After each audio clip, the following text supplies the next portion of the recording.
terror charges have been dropped. Yes. It's fair to say you always expected this would be the case, that you would be walking out of court, as you said yourself, a free man at the end of the day. Yeah, we knew. Yeah, I mean, obviously we beat them on a technicality because they made a balls of it. Like, but the truth is, like, even if it had went to court, we would have won anyway.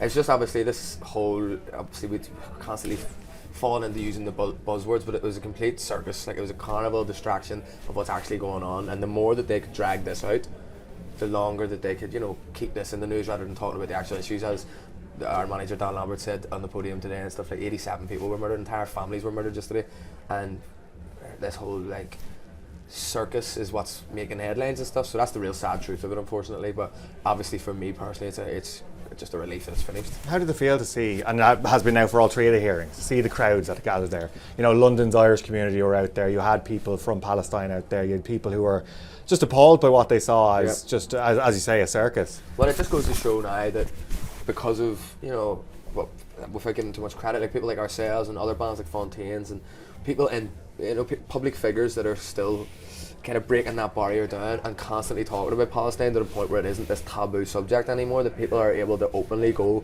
and show support for Palestine, whereas maybe a few years ago that wouldn't have been as, as widespread now. So obviously the more, like, we'll take that and think it's great.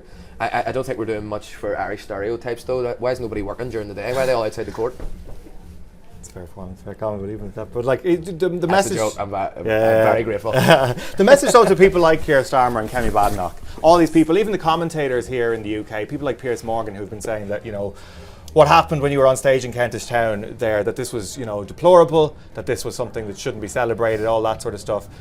It all seemed these charges seemed to appear out of nowhere very quickly then after that point. Mm-hmm. I mean, do you feel like it was almost a persecution, that this was a message to other people to not speak out about Palestine or about Gaza? I think it's very, very clear that had happened 6 months prior. There was nothing brought to the police. There was no issues there on the night. Again, kNEECAP gigs never have any issues. There's never any trouble. There's never arrests. There's nothing. We have a mix of genders. Like, we're coming together of solidarity, of love. Do you know what I mean? We're not advocating violence. We're not like we grew up in a place that was very sectarian. It's not what we stand for. We stand for the opposite of that. So whenever they tried to pull the anti-Semitism card, no, people don't buy that anymore. People aren't buying it. Do you know what I mean? It was there's obviously a reason that all of a sudden these things became worthy for them to start a witch hunt. This happened after Coachella, right? The reason that this became so widespread was because of Coachella, because the fact is the mainstream media and the Zionist lobby were worried. They don't want to believe, and they don't want to portray it on any kind of stage or platform that young Americans are in support of Palestinians. That doesn't fit their narrative. So whenever you have a band like us coming to America and talking to a crowd, and every one of them support and agree with what we said, nobody left the gig. And what's really sad is actually in America that mainstream media isn't representing the majority of people in America, not just young people. So there's a reason it was very calculated that it happened after Coachella. Because you actually see that in like the studies that are done, there's polls done that show there is a shifting in support in America and other places around the world, and even the countries that are now recognising the state of Palestine, belatedly as it might be, you might say. Absolutely. The fact that this is now happening, there has been a shift in public support for Palestine and Palestinian issues. I mean, it is dangerous that you have people out there, whether they be acts, they could be bands or celebrities around the world, speaking out about these issues and trying to get people informed, get people engaged on the issue, energising people on it. At the end of the day, look, we're a band. Obviously, we understand that politics goes hand in hand with people, and people go hand in hand with music. So we understand music has always kind of had a political undertone. At the end of the day, I don't want to have to. Not that I don't want to. I wish I didn't have to get up on stage every night. I'm on stage and take 5 minutes out of my gig that we're all should be enjoying ourselves to talk about an ongoing genocide that still nothing is changing. I wish I didn't have to do that. But the fact is I understand that there's a platform there, and until something shifts or until we find like the people in power are actually listening, we're going to, like, kNEECAP will continue to use our platform to talk about these issues. What impact has the last number of months had on you personally?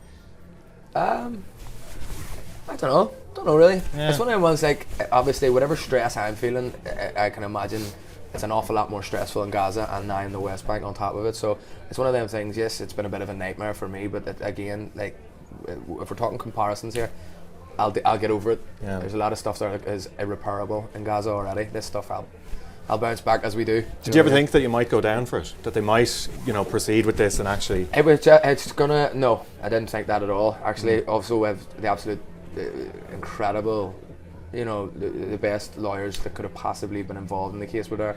I felt completely. I trusted them completely, and rightfully so. I also think that it's a bad precedent to set that if governments are going to start, really cracking down on what artists can and can't say, they were just opening a whole can of worms for themselves there. There's going to be like, for cases out here, it was like, from now on it'll be, well, they didn't prosecute, or they did prosecute. What's the difference in this case? It's a domino effect that I don't think any judge would want. So I never ever expected to go down for it, no. You have had an impact though in terms of the material impact on the band. There has been obviously good result of this. It has raised awareness. Your profile has increased. People know that you guys speak out on Palestine. It has energised younger people to not be afraid to use their voice as well. But you had gigs cancelled, your US tour gone, you've had the issue with Canada as well. I mean, because of these charges, which you always felt would be thrown out anyway, I mean, is there an issue that you might pursue the British state for, pursuing charges which were never actually going to stand up? I mean, there's a loss of earnings there, there's a question there about the damage which has been done to your reputation, especially if you look at that Canadian politician as well. It's definitely something we're going to look into, absolutely. I know obviously we've begun proceedings already with Canada, but yeah, obviously our profile has grown, obviously, but it's not, the thing is we haven't changed. No. We have always had a Palestinian flag on stage. We've always talked about the Palestinian issue. Obviously we talk about it a bit more because things have gotten more extreme. And the thing is, we haven't changed, the movement has changed. More people are in support of Palestine openly now than ever has been, which means they flock to places like our gigs, Fontaine's, places where like-minded people can join together and be open and supportive. So obviously, of course, our profile has been raised, but that's also down to the fact that the movement has become more mainstream. You know what I mean?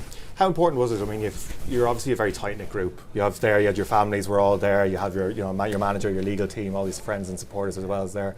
I mean, how important is that in that moment for you personally when you're going through this, being dragged to a court 3 times in a row? Yeah.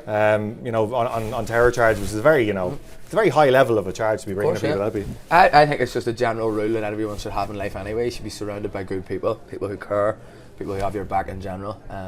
If you're not surrounding yourself with people like that, regardless of the situation, you're probably not going to develop very well. You know what I mean? And you're not going to thrive in the way that you should. You surround yourself with people that build you up, not tear you down. Do you know what I mean? Any closing messages to the British government and Prime Minister in particular, maybe? Better luck next time.